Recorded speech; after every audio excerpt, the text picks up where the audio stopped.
સુરત મહાનગરપાલિકાની મુખ્ય કચેરીએ આજની મળેલી સામાન્ય સભામાં વિપક્ષ દ્વારા અનોખો વિરોધ નોંધવામાં આવ્યો હતો। કતારગામ બીઆરટીએસ બસ અકસ્માતની ઘટનામાં મૃતકને શ્રદ્ધાંજલિ પાઠવી વિપક્ષી સભ્યોએ શહેરમાં બીઆરટીએસ અને સિટી બસની અડફેટે બનતી અકસ્માતની ઘટનાઓને લઈ ભાજપ શાસકોને ઘેરવાનો પ્રયાસ કર્યો હતો।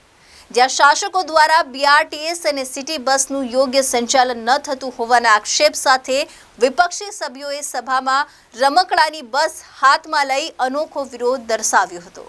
સુરત મહાનગરપાલિકાની મુખ્ય કચેરીએ આજરોજ સામાન્ય સભા મળી હતી।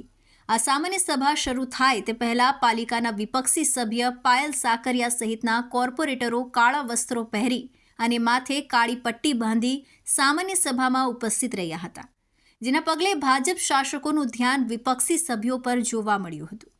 કતારગામ ગજેરા સર્કલ પાસે બીઆરટીએસ બસની અડફેટે બનેલી ગમખ્વાર અકસ્માતની ઘટનાના લઈને વિપક્ષે આજ રોજ સામાન્ય સભામાં ભાજપ શાસકોને ઘેરવાનો પ્રયાસ કર્યો હતો।